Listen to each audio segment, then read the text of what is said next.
So here on New Mexico Desert Classics, we usually focus on finding old cars, hooking them up with new owners, touring junkyards, all kinds of cool stuff. But I'm going to start a new series of simple things that everyday car maintenance that quite honestly, like my dad taught me.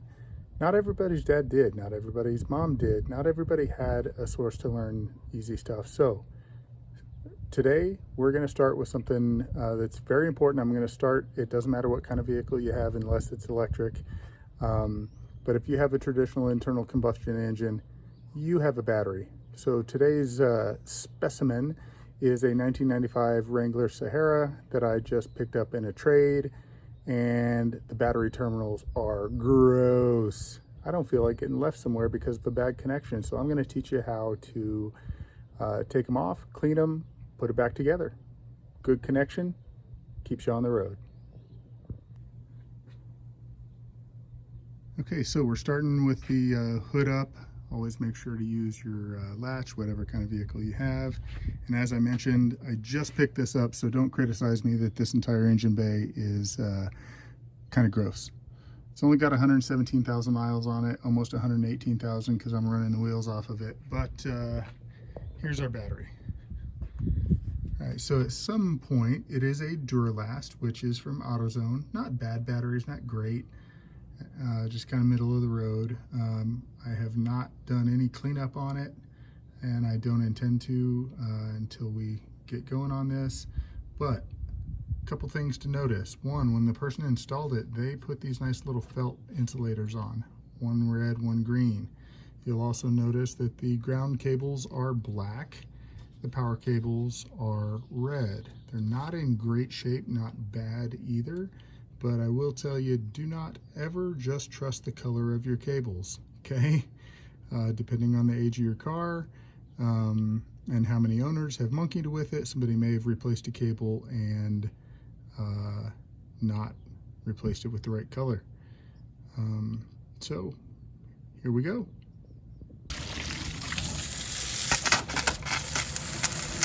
All right, so I'm literally just going to spray it down, okay? I'm not a big fan of battery acid in my eyes, on my fingers, and I wear contacts, and I tend to not think before I take them out at the end of the day. I'm also going to shoot the rest of the underside here, just for GP, general purposes.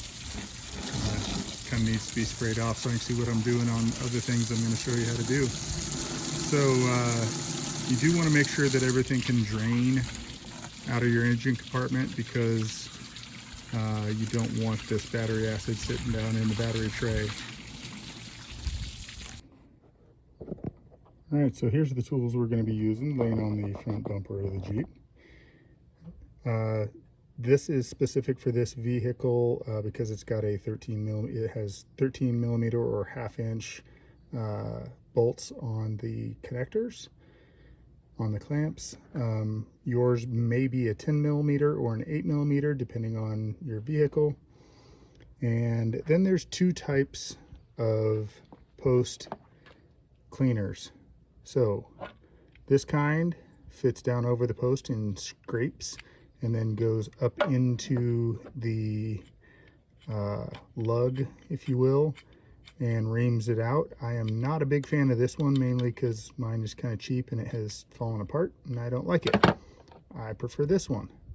So this goes down over the post, and then when you have the post off, I am working one-handed here. When you have the post off, you can clean your connector with that and then put them back together. All right, so anytime you're working with a battery, you want to start with the negative cable. And always remember lefty loosey, righty tighty, which when you're on the opposite side of something, it means it's going to be the opposite. Just loosen that. The obligatory dropping of the wrench. I'm going to grab that wrench so I can do some more. All right, I grabbed the wrench. Now, did you notice I didn't get mad? You're going to drop stuff. It's going to happen. Just keep your cool. Working angry on a car never results in good things.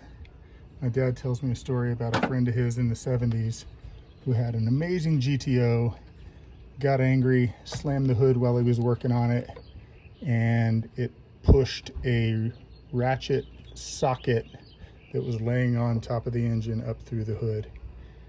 All right, so I'm going to remove this and set it off to the side. You can see there's still battery acid residue. Did you notice that the light went out?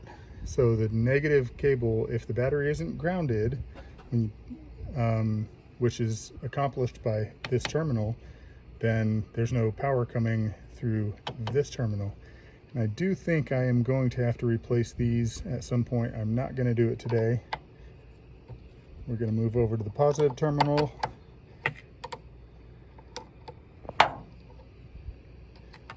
Now, did you notice I just tapped the metal with the wrench while I was working on this positive terminal?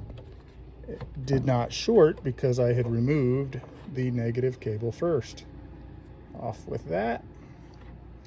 Now we're going to come back and we're going to grab part 1 of our tool set here. Coming back to the battery, I'm going to push it down on and just turn it, turn it, turn it, turn it, turn it, turn it, turn it, turn it. You're never going to wear too much off with this wire brush, don't worry. Let's see what that looks like now. All right, it's looking better. Looking better. We're going to shove it down on there though. Turn it, turn it, turn it. All right. Notice how we've got a good silver, not a dead dull color. We're going to keep going until we have a good silver color, good shiny color there. All right, that's going to be good enough. Now we're going to pop over to the negative side here.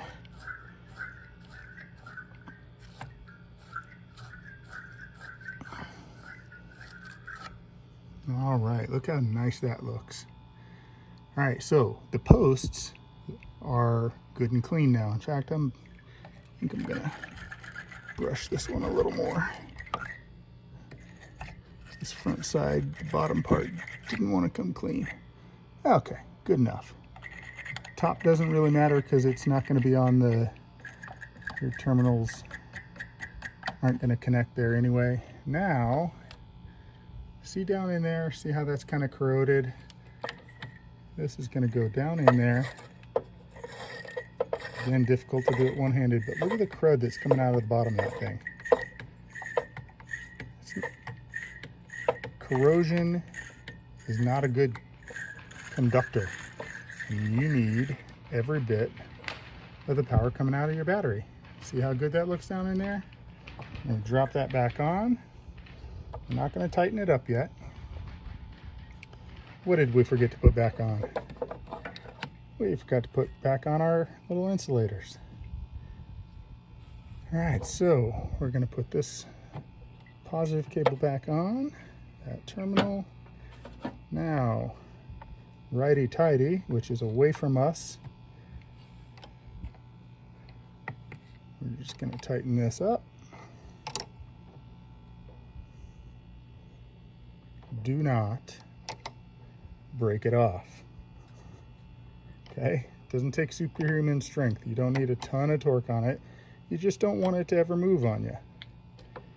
All right, now going over to the negative.